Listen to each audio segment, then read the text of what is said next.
जी hello viewers, मैं हूं कमर चीमा अपने यूट्यूब चैनल कमर चीमा के साथ। और व्यूअर्स, आज एक बड़ी इंटरेस्टिंग डेवलपमेंट है और वो डेवलपमेंट ये है कि पाकिस्तान ने फैसला किया है कि पाकिस्तान भारत से कॉटन और शुगर जो है इंपोर्ट करेगा। इंडिया जो है वो दुनिया का सबसे बड़ा the biggest producer of cotton है। और इंडिया दुनिया का जो शुगर का सेकंड नंबर पे बड़ा प्रोड्यूसर है। और तो पाकिस्तान के अंदर क्योंकि शुगर की कीमतें बहुत ज़्यादा हाई हो गई, इमरान खान साहब के जब ऑफिस में आए तो कीमतें 50, 55, 60 रुपए के करीब थी, जो कि इंडिया के हिसाब से तो ऑलमोस्ट 25, 28, 30 रुपए किलो बनती है। लेकिन अभी पाकिस्तान में 100 रुपया क्रॉस कर गई है और इसके इंटरनल प्रॉब्लम्स भी हैं, but ignoring that the important thing is कि पाकिस्तान की जो इकोनॉमिक कोऑर्डिनेशन काउंसिल है उसने ये फैसला किया है कि पाकिस्तान तकरीबन 5 लाख जो टन गंदा शुगर है वो इंडिया से इंपोर्ट करेगा। अब ये जो डेवलपमेंट है ये इसलिए है क्योंकि इंडिया के अंदर जो 15 से 20 रुपए हमारा और इंडिया की जो कीमत का फर्क है, ये इतना कुछ फर्क है।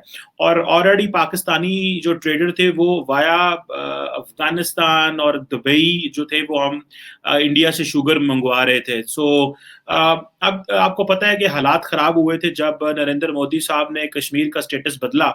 और जब स्टेटस बदला तो उसके बाद पाकिस्तान ने यह फैसला किया कि नहीं जी, हमने भारत से इंपोर्ट अब जो जो चीजें इंपोर्ट पाकिस्तान ने फैसला कर लिया कि ट्रेड नहीं करनी जी। अच्छा, उसका पहला नुकसान ये हुआ कि जब पाकिस्तान ने एक तो तरफ ये फैसला किया कि हमने ट्रेड नहीं करनी, उससे पहले भारत ने खुद ही जो हमें एमएफएन स्टेटस दिया हुआ था वो वापस ले लिया। अच्छा, उन्होंने एमएफएम स्टेटस ले लिया आई थिंक उरी के बाद। और अरुण जेटली साहब आई थिंक उस वक्त फाइनेंस मिनिस्टर हुआ करते थे, if I am not wrong, या फाइनेंस मिनिस्टर नहीं थे, वैसे उन्होंने ये स्टेटमेंट दी थी एक इंडिया में अटैक के बाद, कश्मीर में अटैक के बाद। जहां पे हालात खराब हुए, इंडिया ने हमसे एमएफएन स्टेटस पहले ले लिया हुआ था।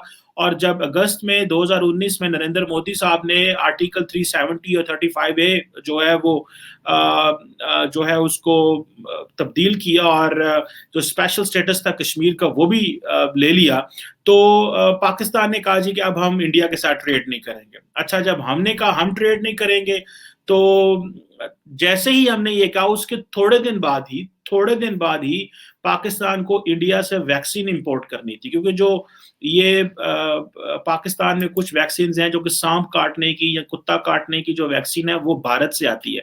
And I spoke to some of the pharmaceutical people back in 2019। उन्होंने मुझे बताया कि ये जो वैक्सीन है ये हम कहीं और से इंपोर्ट नहीं कर सकते, कुत्ता काटने की और सांप काटने की। द रीजन बिहाइंड इज कि जो पाकिस्तान की जो जियोग्राफिकल नेचर है हम दोनों ममालिक की, यहाँ पे ये जो इसको ये जो कुत्ते और सांप हैं, ये इनकी जो नस्लें हैं वो एक किस्म की हैं। This is what I heard. जारी बात है जो चाइना वैक्सीन बनाता है वो यहाँ पे नहीं लग सकती। इमीडिएटली पाकिस्तान ने दोबारा जो है वो इंडिया से वैक्सीन इंपोर्ट करनी शुरू कर दी। एक तरफ हमने फैसला किया कि हमने वैक्सीन नहीं मंगवानी, ट्रेड बंद कर दी, साथ ही पाकिस्तान ने जो है वो वैक्सीन मंगवानी शुरू कर दी। और बल्कि मैं कुछ डाटा देख रहा था कि वैसे तो चलो कोवैक्स के जरिए पाकिस्तान में कुछ वैक्सीन आ रही है, लेकिन मैं 2018 का एक डाटा देख रहा था इंडिया को, क्योंकि आपको पता है कहा जाता है कि pharma industry of the world कहा जाता है, क्योंकि बहुत ज्यादा इंडिया जो है वो जो वैक्सीन बनाता है। अच्छा, मजे की बात है कि पाकिस्तान के अंदर जो तकरीबन 90% वैक्सीन आती हैं वो भारत से आती हैं।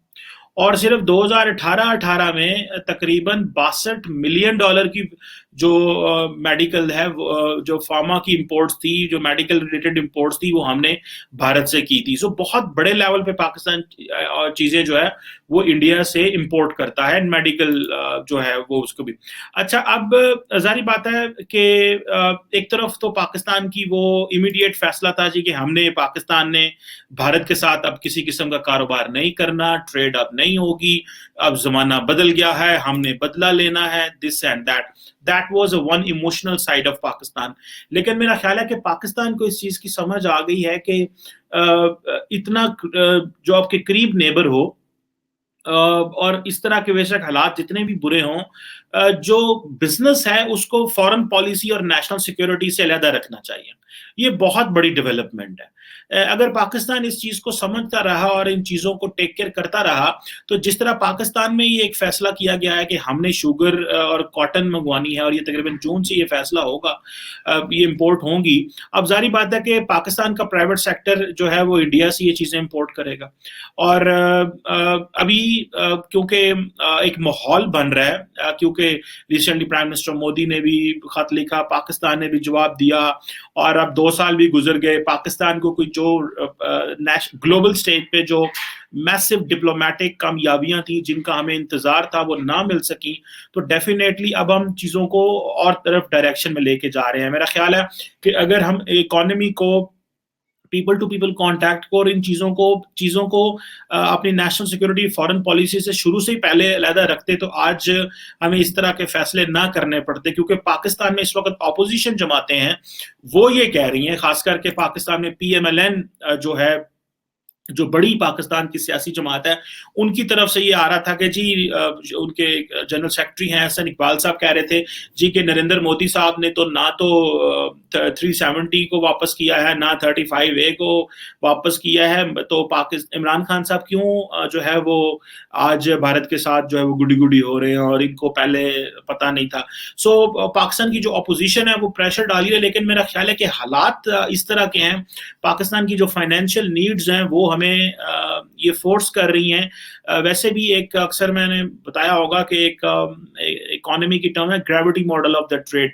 इट मींस कि आपकी जो बिजनेस है वो आप अपने नियरेस्ट मार्केट्स के साथ जितना ज्यादा करेंगे उतना फायदा होगा। अभी देखिए पाकिस्तान शुगर इसलिए भी इंपोर्ट कर रहा है इंडिया से क्योंकि एक तो बिल्कुल बॉर्डर करीब है, ठीक है जी, दूसरा ये है कि इमीडिएटली पहुंच सकती है, ठीक है जी, आपको कोई जहाजों पे या समंदरों में इसको लेके नहीं जाना, ये साथ भारत है। एक दिन में चीनी पाकिस्तान आ सकती है, दूसरे दिन डिस्ट्रीब्यूट होकर पाकिस्तान के किसी भी मंडी में पहुंच सकती है। तो डेफिनेटली ये एक इंपॉर्टेंट चीज है। सो ग्रेविटी मॉडल ऑफ ट्रेड को हमें जेहन में रखना, और पाकिस्तान के लिए तो कारोबार करना बहुत बड़ा आसान है, क्योंकि पाकिस्तान के ईस्ट में इतना बड़ा मुल्क है, फिर नॉर्थ में आप चाइना है, तो आप देखें कि पाकिस्तान के पास तो अपॉर्चुनिटी बहुत ज्यादा है। और ये जो अपॉर्चुनिटी है ये हमें दो इतनी बड़ी मंडियों तक ये अपॉर्चुनिटी लेके जा रहा है, भारत की मंडी हो या चाइना की मंडी हो, हमारे लिए तो बड़ी अहम है। लेकिन जारी बात है उन मंडियों में सिर्फ मंडी होने का फर्क नहीं है, उनसे कम्पीट करना है। आज हमारा शुगर सेक्टर या कॉटन सेक्टर जो है वो इंडिया से कम्पीट नहीं कर पा रहा, और शुगर और कॉटन पाकिस्तान में इतनी महंगी हो गई है कि हमें इंडिया से मंगवानी पड़ रही है। सो इट मीन्स के मंडी तो इंपॉर्टेंट है, लेकिन आपको एक वो एनेबलिंग एनवायरनमेंट होता है जिसमें इंडस्ट्री प्रमोट होती है। इंडिया ने क्योंकि वो एनेबलिंग एनवायरनमेंट दिया है, पाकिस्तान में ये था कि जैसे इमरान खान साहब आए, उन्होंने आते ही जनाब जो है हमारा एक अदारा है यहाँ पे नेशनल अकाउंटेबिलिटी ब्यूरो, उसको इस्तेमाल किया अपोजिशन के खिलाफ, और ये पाकिस्तान में एक बात चलने लग पड़ी कि जनाब इस वक्त जो पाकिस्तान में कारोबार करना है वो मुश्किल हो चुका है, क्योंकि उसकी वजह यह है कि जो नैब है वो डराता है कारोबारी लोगों को बुलाता है और मामलात जो है वो खराब हो जाते हैं। सो इंडिया में क्योंकि इस तरह का एनवायरनमेंट नहीं है, और बल्कि कुछ लोग तो यहाँ पाकिस्तान में मजाक भी कर रहे थे कि अगर हमें इंडिया की जो इकोनॉमी है उसको स्लो करना है तो हमें जो है वो नैब को इंडिया में भेज देना चाहिए, जो कि obviously this is not something going to happen, लेकिन एक मजाक की हद तक ये बात चल रही थी। सो ये जो 2 साल हमने ट्रेड सस्पेंड करके रखी, चीज़ों ताल्लुकात बिल्कुल ख़राब करके रखे, एंड इमीडिएट अभी हमने फैसला किया है। मैं समझता हूँ कि कोई भी अच्छा फैसला जो है वो कभी भी ले लिया जाए तो उसको में कोई नुकसान नहीं है। इंसान की ज़िंदगी में या मुल्कों की ज़िंदगी में what is important is to take right decisions. ये नहीं इंपॉर्टेंट, बंदे को घबराना नहीं चाहिए कि जी आप, वैसे तो इमरान खान साहब कहते हैं कि आपने घबराना नहीं है, सबसे पहले तो ये उनका बड़ा वो बनी हुई है, पाकिस्तान में हर तरफ ये चलता रहता है, लेकिन मैंने शायद ये पहली दफा ये फ्रेज उनका इस्तेमाल किया है, कभी भी मैंने इस्तेमाल नहीं किया। सो पाकिस्तान में ने अगर ये फैसला कर ही लिया है तो without keeping this in mind के जी वो क्या होगा जी, ये हो जाएगा जी, वो हमें बातें करेंगे जी, सो व्हाट, आपने पैसे देने हैं, कारोबार करना है, बिजनेस करना है, तो हमें तो इन चीज़ों को चाहिए। सो पाकिस्तान का जो स्मॉल एंड मीडियम एंटरप्राइजेज हैं उनकी जो है वो उनको काफ़ी फ़ायदा हो सकता है कि हम कॉटन इंडिया से इंपोर्ट कर लें। वैसे तो ये बहुत बड़ी एक, मैं समझता हूँ कि एक इनएफिशिएंसी है, जो है लैक ऑफ कैपेबिलिटी है कि पाकिस्तान एक एग्रेरियन मुल्क होने के बावजूद अगर हमें चीनी, गंदम, शुगर जो है वो कॉटन इंपोर्ट करनी पड़े, तो इमेजिन कर लें कि what will be the level of the economy in the country. But even in सारी चीज़ों के बावजूद दैट डजंट मीन कि हमें दिल हार देना चाहिए, हमें मेहनत करनी चाहिए।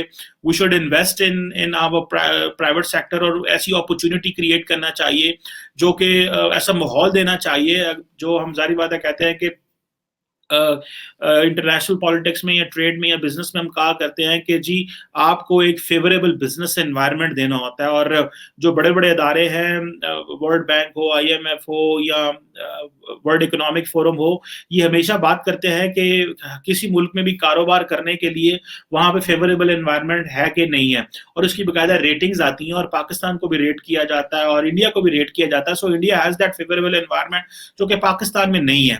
और पाकिस्तान में वो फेवरेबल एनवायरनमेंट नहीं है because of the lot of bureaucracy that and red tapism, उसकी वजह से। और दूसरा ये होता है कि फिर हमें अक्सर हम कहते हैं जी कि वर्ल्ड बैंक ने तो हमें 7 रैंकिंग ऊपर कर दिया फेवरेबल एनवायरनमेंट में, business environment, but that doesn't mean कि अगर हमें ऊपर कर दिया तो उसके रिजल्ट आने चाहिए। वो सारी बात है कि लोग तो इसके रिजल्ट देखना चाहते हैं। So what is important at the moment कि ये जो डेवलपमेंट हुई है ये बड़ी पॉजिटिव है, और पाकिस्तान और भारत को इसको आगे लेके चलना चाहिए। And what I will suggest is के जो पाकिस्तान की जो हेल्थ के अदारे हैं, डिपार्टमेंट है, उनको इंडिया से वैक्सीन भी इंपोर्ट करनी चाहिए। And this I said long before, मैंने काफी देर पहले कहा है कि हमें जो है हमें इंपोर्ट करनी चाहिए। एक तो जारी बात है कोवैक्स स्कीम के तहत हमें वैक्सीन तो मिलेगी, लेकिन we should not wait for that. India हमारे साथ है, जैसे मैंने पहले कहा कि बाकी वैक्सीन आ सकती हैं, तो कोविड-19 की वैक्सीन इंडिया से क्यों नहीं आ सकती? द रीजन बिहाइंड इज कि हमें इसमें बहुत सारे लोग बात करते होंगे भाई वो देखो जी बेइज्जती हो गई, शर्म हो गई। That doesn't matter. What matters is कि आपका बिजनेस होना चाहिए, लोगों की लिए आसानी होनी चाहिए, and the people in Pakistan at the end of the day they should have that liberty to move freely. अगर लोग कारोबार पे नहीं जा सकते, शॉप्स बंद हैं, बिजनेस बंद है, तो सारी बात है, जारी बात है कि एक इतना कोई अच्छा एनवायरनमेंट तो नहीं होगा जिसमें हम जब काम ही नहीं कर सकेंगे, जब प्रोडक्टिविटी नहीं होगी, तो फिर हम क्यों करके सोचेंगे भाई कि चीजें जो है वो खराब है। सो हमें what we need to do is के हमें इमीडिएट बेसिस पे इंडिया से जो कोविड-19 की वैक्सीन है उसका जो है इम्पोर्ट करना चाहिए। अगर हमने ये इम्पोर्ट ना किया तो हमारे लिए बहुत ज़्यादा चैलेंजेस होंगे, और ये चैलेंजेस जो है ये ये बढ़ते बढ़ते जाएंगे।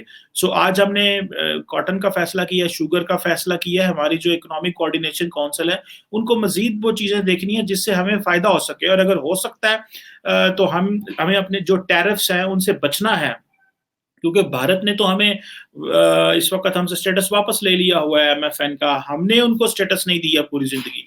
तो जो हम अगर उनको स्टेटस दे दें तो हमारा जो इम्पोर्टर है शायद उसको कोई फायदा होना शुरू हो जाएगा। और शायद इसी तरह अगर वो भी हमें दोबारा जब डॉक्स होंगी, डायलॉग होगा, तो हम दोबारा ये रिक्वेस्ट कर सकते हैं भारत से कि अगर वो भी हमें एमएफएन स्टेटस दे तो चीज़ें जो है मजीद बेहतर हो सकती हैं, और eight the end of the day हम कोई ना कोई ऐसा जो इन्वायरमेंट है वो क्रिएट कर सकते हैं कि जो बिजनेस है वो चलता रहे। और I am very much sure कि अभी जो हालात है and the realization in Pakistan whatever that is के whatever the circumstances are, there is a realization in Pakistan that we have to move forward. और इसके लिए हमें हॉक्स से बचना है। मैं अक्सर कहता हूँ हॉक्स जो अमन के हक में नहीं है, और वो लोग जो ये समझते हैं कि भाई दोनों ममालिक को नहीं मिलना चाहिए, we need to avoid those people, we need to discourage those people. Yes there are hawks all around us, and हम सब हॉक बन जाते हैं when it comes to the national interest of the country.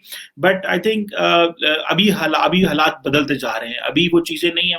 2019 एक और चीज था, हमने पॉलिटिकल स्ट्रेटेजिक जो डेवलपमेंट्स देखी हैं, और उसमें हमने बढ़ता हुआ भारत का क्लाउड देखा है। कश्मीर के ऊपर इशू के ऊपर हम अपने मुसलमान भाइयों, ओआईसी और यूनाइटेड नेशंस का जो एक कोल्ड रिस्पॉन्स देखा है। सो एंड देन हमारी जो डोमेस्टिक कंपल्शंस हैं उन्होंने भी हमें फोर्स किया है to change our position on so many strategic issues. So let's see how it goes. But this is a very positive development, we need to appreciate. Bold decisions तो लेने पड़ेंगे, अगर हम बोल्ड डिसीजंस नहीं लेंगे and we will stick to the past and we won't be in a position where we will take such kind of a bold decisions which can help and which can improve the lives of the people of Pakistan, तब तक चीजें नहीं होंगी. So let's not stick in the past, let's not stay in the past, let's look at the future, and for that be powerful and be brave.